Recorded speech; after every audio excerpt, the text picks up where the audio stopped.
Hello everyone and welcome for another video of Love and Wargames.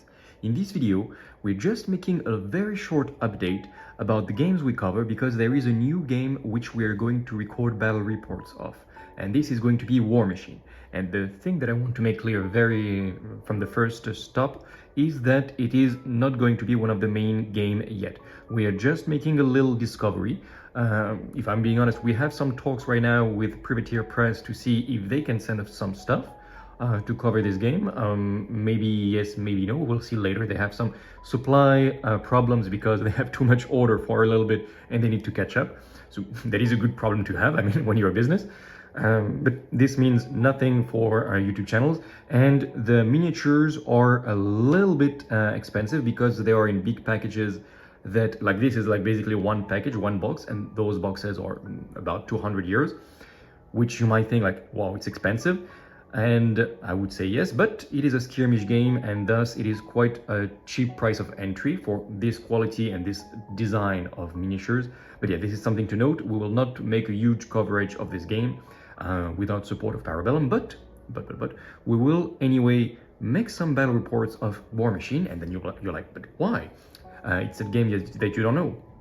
Warmachine, as we found out, is a game that will be very, very well suited in our narrative campaign to simulate the conflicts of the Dystopian Age at a skirmish level. Then you might say like, okay, but there is already Wild West Exodus. Yes, but the problem with this is that it's focused not on the armies, but on like little bandits, little cowboys and stuff in the America. And we want armies that fit for the Commonwealth, for the Sultanate, for the Imperium, etc., for the Task Force Mordred.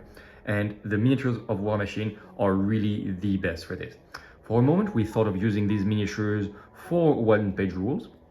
I actually created some one-page rules orbats for these miniatures just in case, because they didn't exist. So if you play one-page rules, there is now for Storm Legion of Signar available if you want that.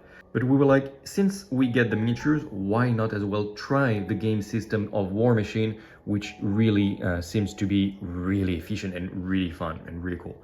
And while I talk, I will actually show you the miniatures. This is the general of the army, the Warcaster. It's basically a wizard that is also a capitan, like a commander, and that is already something very cool, and also a knight warrior in voltaic suits of armor. Of course, if I tell you voltaic suits of armor, you think Imperium, you think Task Force Mordred, and you would be very right, because this is exactly what we will proxy them as. This is going to be obviously painted in the colors of the Task Force Mordred. And yeah, the Warmachine game system, to go back to the game system itself, has the reputation of being very much oriented towards competitive play, and that might have been true before, like in Mark 3 and before, which is the versions of the game. But in Mark 4, the latest version of the game, it has been quite simplified, and now it is very well suited for narrative play, very much in the universe of Warmachine, but also it can be played quite casually. There is already a small Warmachine community in Paris, so there are people that will be able to teach us the rules. Like, we're starting with Zongo, you will play the Russians, of course, the Khador, which obviously is perfect for the Commonwealth. And we will start like this. Again, we are discovering the game, and as you can see, the miniatures are like good quality. They are 3D printed by the retailer, which they're the first guys to do it. Maybe at some point it will become more common, but what I really like about this is the art direction. Like, I mean, well, I will admit, I tried to find STLs as good as these designs, and I just didn't find it. It doesn't exist anywhere. And might as well support the game that has such talented artists. I will try to zoom in on this guy, but I mean, just look at this. It's kind of like a Terminator suit, steampunk with this giant cannon, and yeah, I mean, just look at it. It looks insane, and with a little voltaic generator in the back, like, this is really, really cool looking. So I will not go make a deep dive of like each unit and stuff. If we do have a partnership with Parabellum and we know that we will cover in a long time this game, then of course expect somewhat to build some tacticas and this kind of stuff. But for now, we'll just showcase it. This is probably my favorite unit design-wise of the entire game. It's like a steampunk knight voltaic / Terminator armor. Like, I mean, just look at this. Like, I don't think I need to say anything. This is insane. That this, in terms of art direction, is absolutely brilliant. Those have been painted by Derek's work. And we'll see if we continue with the Privateer Press. But yeah, I'm really happy of the work that he has done here. Showing another unit, a Storm Thrower. This is a shooting unit. I have one of these guys because I made a little mistake. I wanted an officer, and this guy got sent instead, but he had an officer post, so that is going to be fine. Little banner, as well, as always, like very detailed. For like all of them are very detailed. They are 3D printed, so I guess this allows them to do some crazy stuff. I love the level tag behind the banners. Like, I can imagine that it turns on in the night so you can see it. The art direction of the game is insane.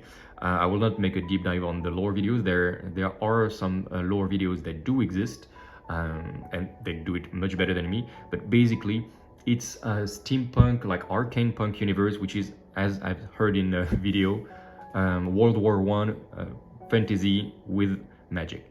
Like, this is basically what it is, and who wouldn't want to play in this kind of universe?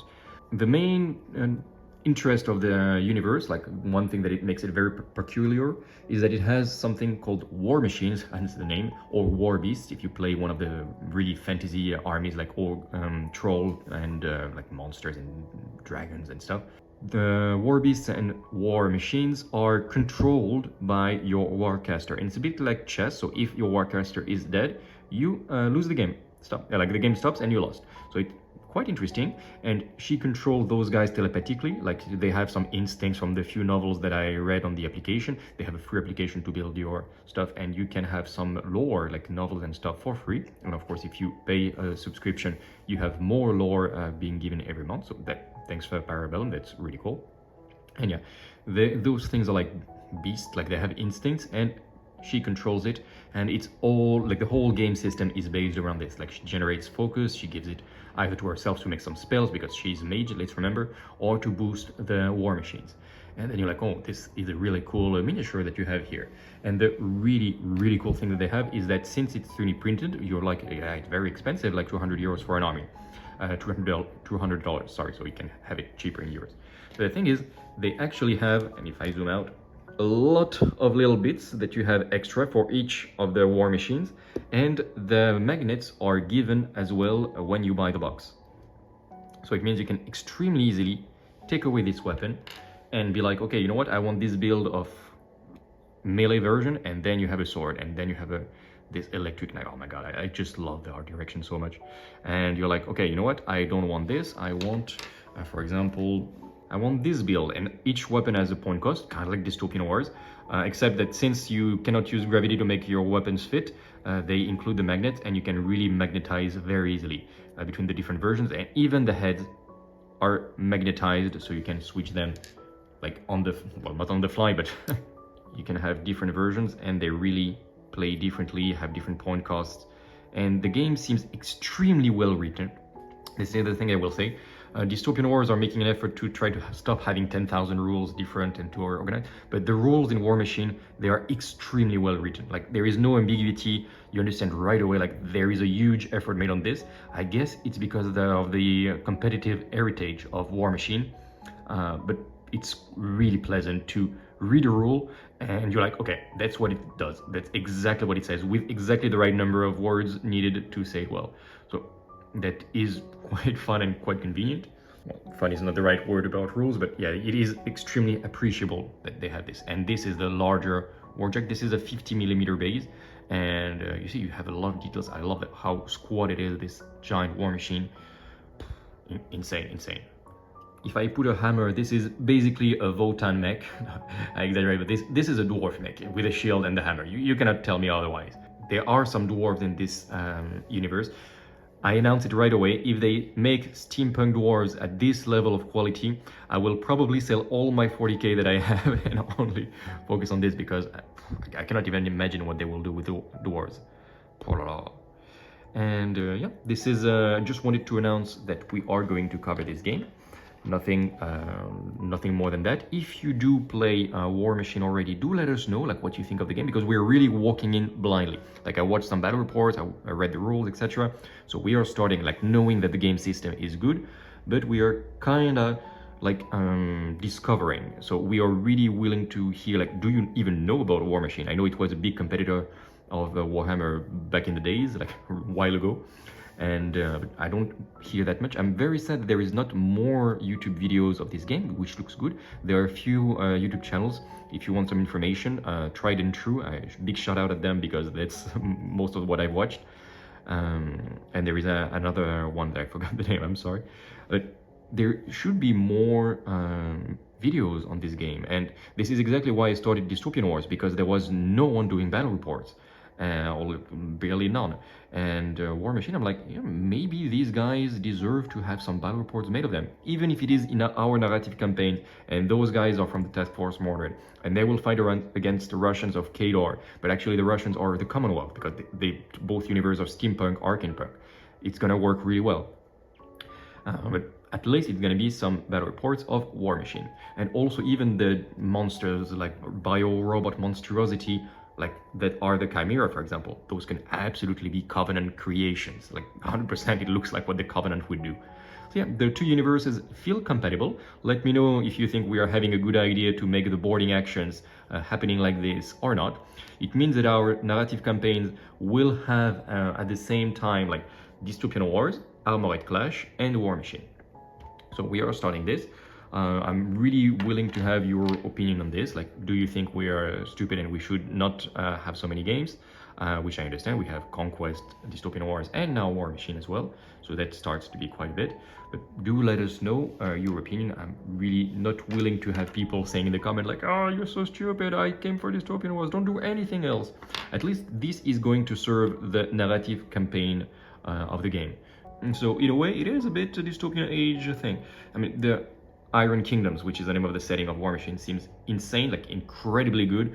But for now, we're just tiptoeing until we can, if we secure a partnership with Privateer Press, once they finish up their production issues, then for sure expect us to make Warmachine the third big game of the channel. And it means we will need to record quite a few more videos, but that's okay. We like to do this. And yeah, more partnership, the better. And it means I will spend more time making videos and making battle reports and stuff. But don't we all love this, right? Well, except my wife, but that's okay. She enjoys seeing the channel growing as well.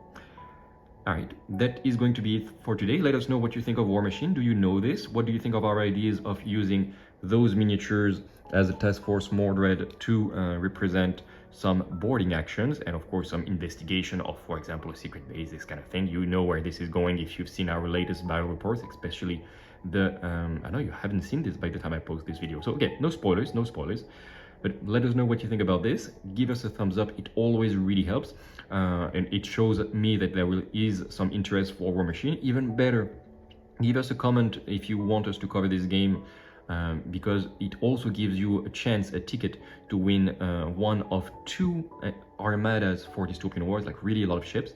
So that's free, so just if you put a comment, and as always subscribe, because the contest to win these fleets will finish and we'll make the poll when we reach 1,500 subscribers, and we're growing slowly but surely to this objective.